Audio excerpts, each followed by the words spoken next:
కొన్నిసార్లు మనకి నిద్ర పట్టదు. ఉదాహరణకి అప్పటికి బాగా బడలిగుతూ అలసిపోయాం. 12 గంటలకు పండుకున్నాం ఉదాహరణకి. 3కే మెలుకువ వచ్చింది. పండుకుందే 12కి, 1 గంట, 2, 3 గంటలు నిద్రపోయావు, మెలుకువ వచ్చింది. మెలుకువ వచ్చినప్పుడు నువ్వేమనుకుంటున్నావు అంటే, మనిషి సగటున 7 గంటలు నిద్రపోవాలి, నేను 3 గంటలే నిద్రపోయాను, ఇప్పుడు టైం చూస్తే 3 అయింది, తెల్లవారడానికి ఇంకా 3 గంటలు ఉంది, ఇప్పుడు మళ్ళీ నేను పండుకుంటే మరొక 3 గంటలు నిద్రపోవచ్చు, మొత్తం మీద కనీసం 7 గంటలు కాకపోయినా 6 గంటలన్నా కవర్ అయింది, మన హెల్త్ ఇష్యూస్ లేకుండా ఉంటాయి.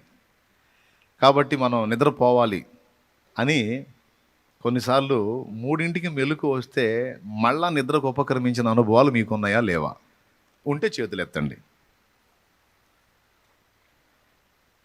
Right, thank you. చాలామందికి ఆ అనుభవాలు ఉన్నాయి. 3కి దేవుడు మెలుకువ ఇచ్చాడు.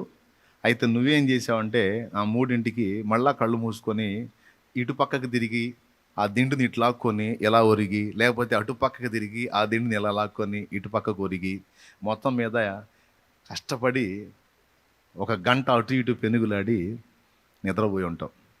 ఇలా నాకు తెలిసి మస్తు సార్లు జరిగి ఉంటుంది. ఒకవేళ నేను పండుకుందే 12 గంటలకైతే నాకు 3 గంటలకల్లా నిద్ర సరిపోయినట్టుగా మెలకు వచ్చింది ఏమిటి? వాస్తవంగా ఇంత బడలిక మీద, ఇంత అలసట మీద 3 గంటల నిద్ర సరిపోదు. కనీసం 6 నుంచి 8 గంటలు నిద్రపోతే కానీ ఇక చాలు అని తేటగా మెలకు వచ్చింది. అలాంటిది నాకు కేవలం 3 గంటల నిద్ర సరిపోయినట్టుగా 3 గంటలకే నాకు మెలకు వచ్చింది ఏమిటి? ఈ 3 గంటల్లోనే ఇంతటి రిలీఫ్ వచ్చిందేంటి? అసలు ఈ జామున నాకు ఇంత తేటగా మెలకు ఎందుకు ఇచ్చాడు? ఇది తనకి దేవుడు ఏదో నాకు సమాచారం ఇవ్వాలనుకుంటున్నాడు అని అనుకునేవాళ్ళు 100లో 10 మంది మాత్రమే ఉంటారు. 100లో ఓన్లీ 10%, 10 మంది మాత్రమే ఉంటారు. దాదాపు 90% మందికి ఆ గ్రహింపు ఉండదు. ఒప్పుకుంటారా?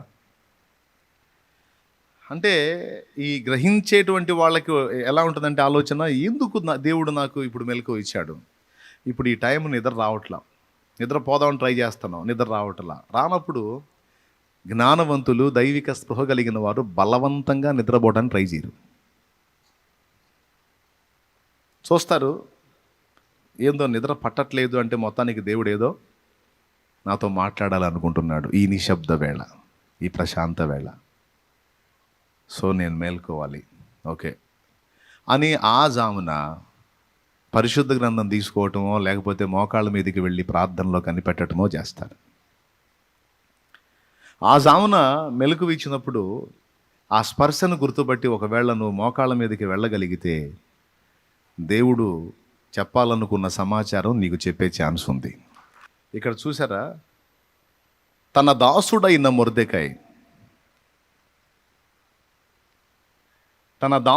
మొర్దెకై ప్రాణాపాయంలో ఉన్నాడు. ఆ సంగతి మొర్దెకైకి తెలియదు. హమాన్ అనేవాడు ఇట్లా కుట్ర బన్నుతున్నాడన్న సంగతి, ఏమండి, వీడు హామాన్ అనేవాడు కుట్ర బన్నుతున్నాడన్న సంగతి ఎవరి మీద? మొర్దెకై మీద కుట్ర బన్ని మొర్దెకైని ఉరిదీపించడానికి 50 మూరల ఎత్తున్న ఉరికొయ్య రెడీ చేశాడన్న సంగతి ఇతనికి తెలియదు. భక్తుడు, ఇశ్రాయేలీయుడు నిద్రపోతున్నాడు.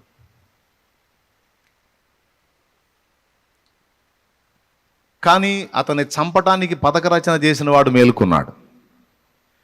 50 మూరలు అంటే దాదాపు మూర అంటే అడుగున్నర, 50 అడుగులు, 50లో సగం 25, 75 అడుగుల ఎత్తున్నటువంటి ఉరికొయ్య అంటే 7.5 స్టేర్లు, దాదాపు 8 స్టేర్ల ఎత్తంత కొయ్య. అంటే దాదాపు ఆ ఊర్లో చాలామంది కనపడిద్ది ఆ ఉరికొయ్య, అంత ఎత్తు. ఎవరిని చంపడానికి? ముసలైనా? రైట్, మొర్దెకైని చంపటానికి. అయితే వాడు అంత పని చేపించి రాజు దగ్గరికి పోయాడు. ఇప్పుడు ఈ సంగతి రాజుకి తెలియదు, మొర్దెకైకి తెలియదు, హామానుకు మాత్రమే తెలుసు. రెండవది దేవుడికి తెలుసు. మొర్దెకైకి వెళ్ళి చూశాడు, తన దాసుడు ఆదమర్చి నిద్రపోతున్నాడు. ఇప్పుడు మొర్దెకైని సేవ్ చేయాలంటే ఇప్పుడు ఎవరిని మేలుకొల్పాలి? మొర్దెకైని మేలుకొలిపితే ప్రయోజనం లేదు. ఎందుకంటే హామాన్ అనేవాడు పెద్ద అధికారి, మొర్దెకై అతన్ని ఎదుర్కోలేడు. కాబట్టి ఇప్పుడు తన దాసుడైన మొర్దెకైని దేవుడు సేవ్ చేయాలి అనుకుంటే మొర్దెకైని చంపాలనుకున్న హామానుకు మించినోడిని లేపాలి. హామానుకు మించినోడు ఎవరంటే రాజే. రాజైన అహస్వేరోషు వాని లేపాడు. ఆడ పండుకుంటున్నాడు, నిద్ర రావట్లా అని ఇడి తిరిగి పండుకుంటున్నాడు, నిద్ర రావట్లా. ఇడి తిరిగి పండుకుంటున్నాడు, నిద్ర రావట్లేదు. ఏం వచ్చిందిరా నాకు ఈరోజు నిద్ర పట్టి రావట్లేదు. ఇక్కడ అర్థమయ్యేది ఏంటంటే అండి, నిజంగా కంటి నిండా నిద్ర కూడా దేవుడిచ్చే కృపేనండి. కడుపు నిండా పట్టెడు అన్నం దొరకటం, కంటి నిండా హాయిగా కాసేపు నిద్రపోవడం అనేది కూడా ఆయన దయాదానమే. కొంతమందికి అయితే ఈ కృపావరం సమృద్ధిగా ఉంటుంది, ఏడ కూర్చున్నా నిద్రపోతానే ఉంటారు మహానుభావులు, ధన్యులు, ధన్యురాళ్ళు. ఏడన్నా కూర్చొని కాస్త గ్యాప్ దొరికిందంటే నాకు అనిపించింది నిజంగా గాడ్ గిఫ్టే, దేవుని బహుమానమే. హాయిగా నిద్రపోవటం అంటే, ఏడ కూర్చున్నా నిద్ర రావటం అంటే ఏ దిగులు లేని వాళ్ళకి వచ్చింది అది. ఏ కోశాన్ని దిగులు ఉన్నా కూడా నిద్ర రాదు, అవునా? ఎక్కడ కూర్చున్నా అక్కడ నిద్రపోగలుగుతున్నారంటే నిజంగా వాళ్ళు గొప్ప విశ్వాసం కలిగిన వాళ్ళని నా ఫీలింగు. పరిశుద్ధుల సంగతి చెబుతున్నా, లోకస్తుల సంగతి కాదు.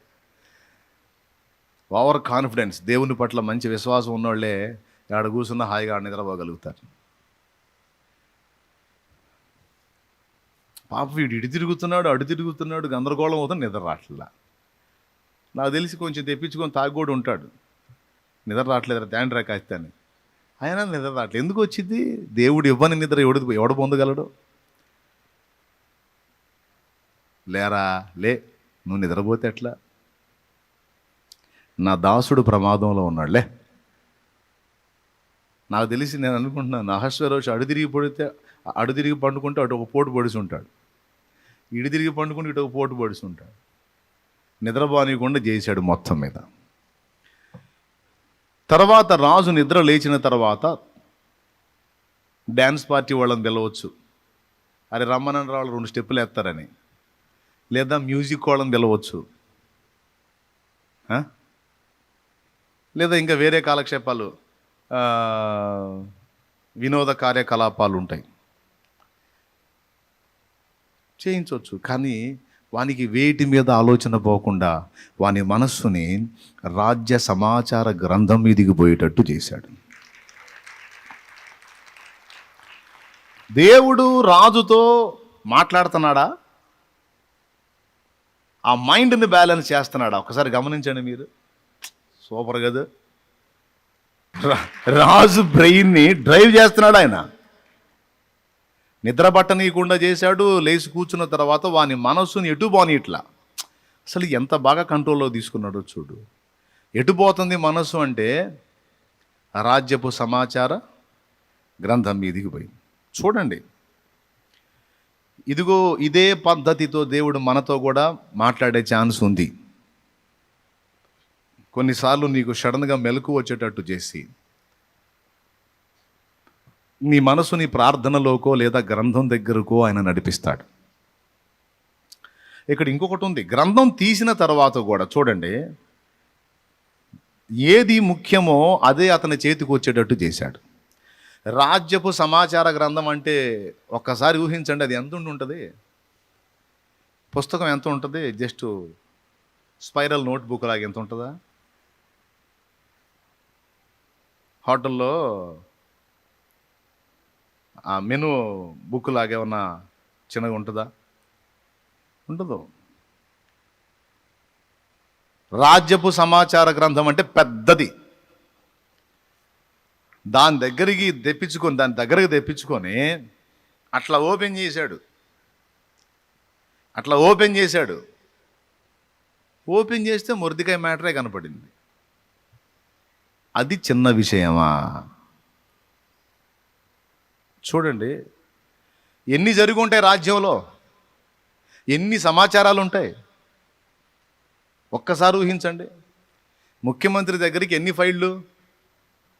ఫైళ్ళలో సమాచారాలు, ఎంతమంది మంత్రులు, వాళ్ళ కింద ఎన్ని సమాచారాలు, సామాన్య మంత్రులకే ఎన్నో సమాచారాలు అయితే ఈ మంత్రుల మ్యాటర్లన్నీ ముఖ్యమంత్రి దగ్గరికి పోతాయి.